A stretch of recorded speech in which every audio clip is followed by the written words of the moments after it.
Just now, and we do appreciate, Wheels, you having a couple of minutes to pop on with us as the legendary manager, 46 years with the organization and led the Phillies to the 1980 World Championship team. I'm sure you knew him very well. Well, yeah, I did, Pete. Yeah, I mean, I walked in the door in July of 1971, so I've known him since then, and he's been a little bit banged up the last year. As you said, you didn't see him in spring training this year. He was here last year. But we didn't see a whole lot of him during the summer either because, he just hasn't been well with a variety of things. And, I think you hit it right on the head. You're very much on cue about what he was able to do in 1980. He was so darn loud. And I used to tell him to the day that I didn't see him, I said, you still scare the hell out of me because you scared me so much when I was a young kid there. With him and Paul Owens, boy, when they wanted you at the same time, you just put your head down and hope you survive. Wheels, can you give us a little insight? Many people remember him as the manager of that team, but the kind of baseball mind he had to remain in the game for all that time after his time as a manager. Well, he loved the game. He's an old school guy. He believed in looking through screens and finding out what's inside, as he used to call it, belly. That was one of his favorite expressions. And, you can use whatever saying you want to use for it, intestinal fortitude, guts, whatever. But he used to talk about what's in his belly. He said, I can see what he can do on the field, but I want to know what he's got inside because that's what I know whether I want him or I don't want him. And that was the old school. Vuk was the old school like that. Oh, those guys that came along with Dallas and Paul. It's a little different now. Athletes are a lot softer than they used to be. It's not all their fault either. It's just the way it is. You can't. It's a different era. But back then, you could control guys better than you can control them. And I'm not saying it was right before the reserve clause and no free agency and all. But you had more of a hammer. And Dallas used to use that expression a lot too. And he was a tough guy. He didn't have a great bedside manner. As I said, his nickname was Whispers. And he would yell. You would hear him before you'd see him a lot of times. And right up until saw him the last time last year, he was still screaming and yelling. That was his thing. I'm a screamer and a hollerer, I think he used to call her. A screamer and a yeller. I can't tell you exactly.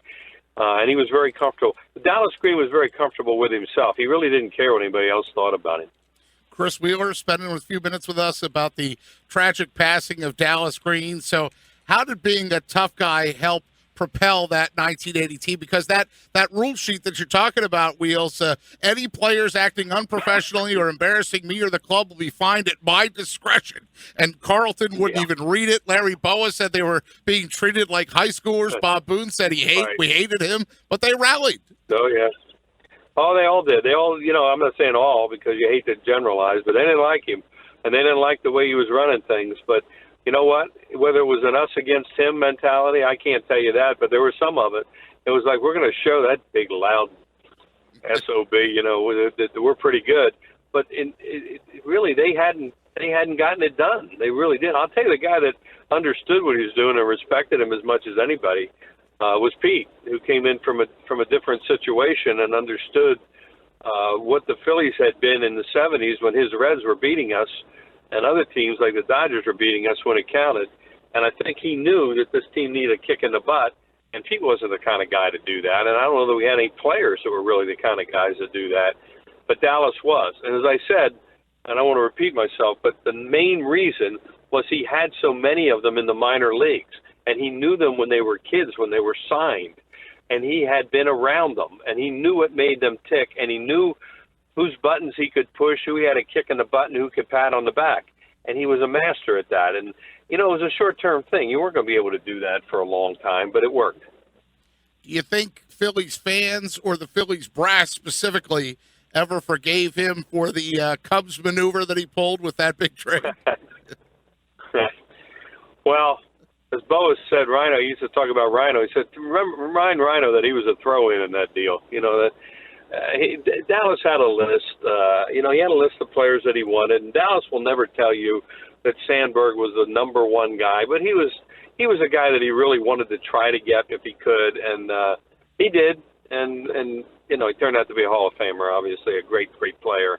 That was not a good deal for the Phillies, as it turned out. No, and Dallas he didn't gloat about it, but he was proud that he had done his homework in our organization and knew on the list of players that he really wanted and the ones he didn't want. And it really speaks to his character, though, that they welcomed him back into the organization and held him in high regard, despite like the I got you there, or I got one over on you. They still welcomed him back with open arms.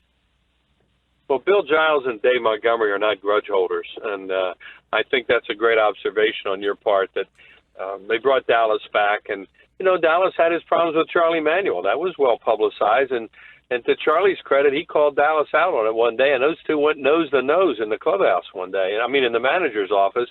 And from that day on, you can almost read the quotes change, how Dallas respected Charlie after that, because that's what Dallas would do. He would test you.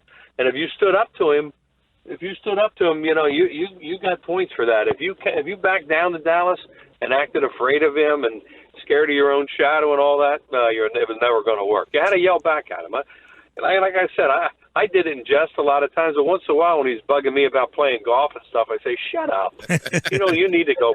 You need to go play golf and have 4 hours on the course when nobody bothers you. You don't know anything about golf. And we used to argue about that all the time, but it was always good-natured, very good-natured. Chris Wheeler is with us, and of course he had to stop with the Yankees where he got into it with Steinbrenner. Yeah, there's two A-type personalities. Right, he had to stop with the Mets. That was a shock that was going to happen. We were stunned.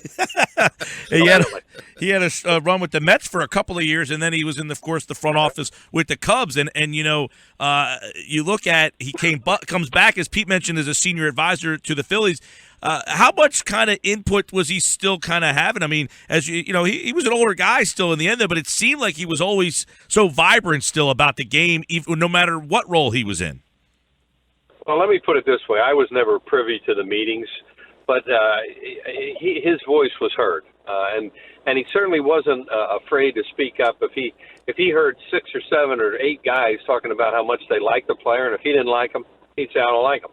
And he'd say why. He didn't care. What are they going to do, fire him again? It wasn't that big a deal. So Dallas was his own man. Right to the very end, Dallas was his own man. I don't know what he did in those hospitals and rehabs, but I'm sure he yelled at some people in there, too. It just wasn't his nature to – the thing that took a lot out of him was when he lost his granddaughter that year. That was horrible, and a lot of us don't think he was ever quite the same guy after that, quite the same loud, open he tried to be, but I think that took a big chunk of him. A real tragedy there for sure. Yeah, Wheels, you'll like this summation of Dallas Green. Dallas Green was beloved in Philadelphia despite being named Dallas in Philadelphia. No small feat. That's good. Yeah, that's good. Well, he started his career as a big right-handed pitcher out of Delaware for Gene Mauch, I believe, may have been his first manager. The Phillies were his first team. Bob Carpenter, Ruli's dad, was very instrumental, and Bob Carpenter loved big, tall pitchers. And he loved a big, tall pitcher who happened to be from Delaware. They wasn't any better than that. There you go. Chris Wheeler here. By the way, Dallas Green was 82.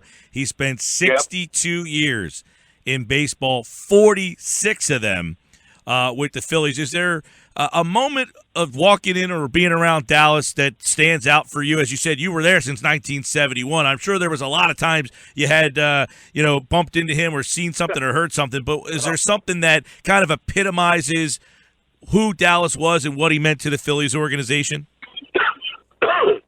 Well, he was very good to me when I was had my dual role as a broadcaster, and I also had to do the notes and the excuse me, I just swallowed them wrong.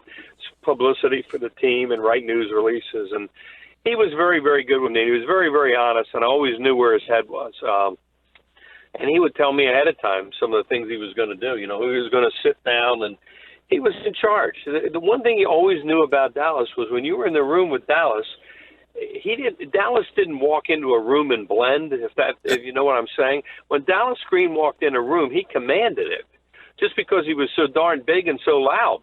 And he had opinions, always had opinions.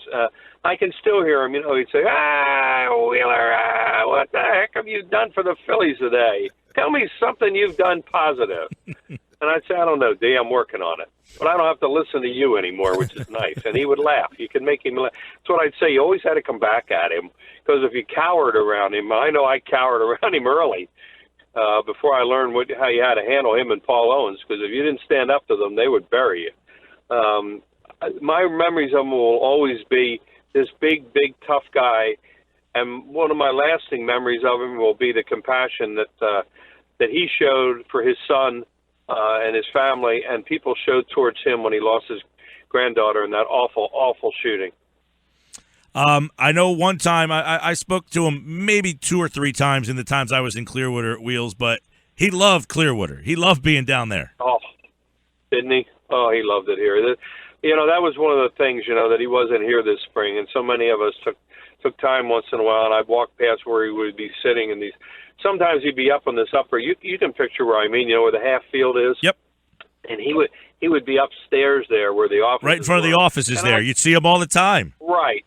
And he'd be standing there looking at the half field because he wanted to see what was going on, who was working, and I'd be coming in whatever time I came in. He'd start, you got bankers hours? We're the baseball people. We've been here since 7:30. I look up at him and said, D, I don't have to do that anymore.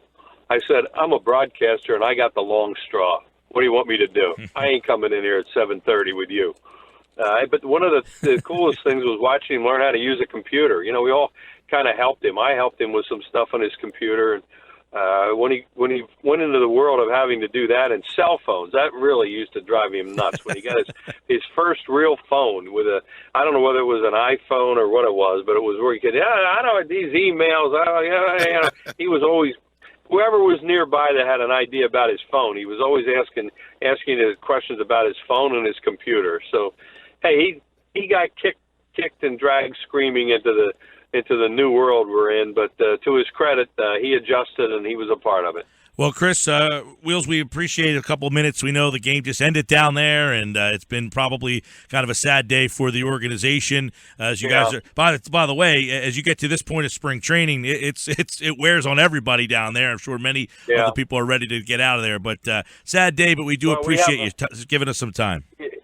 Yeah, we found out about it after the game. We have our big ownership big party tonight over on the beach, and it'll kind of put a damper on it. But then in a way, it can be kind of a preliminary memorial service for all of us who knew and loved him to talk about him. Well, I just flew out of there yesterday, and as this happens today, I just said to myself, man, I didn't see Dallas down there this year, and nope. Kind of odd. But we do appreciate. Well, a lot of people were asking me the same thing. Where's Big D? And I said, he's not here this year. He's a little banged up. But none of us really wanted to talk about, that things were not good with him. Yeah. Well, Wills, we appreciate the time, pal. Okay, guys. My pleasure. Anytime. Thank you.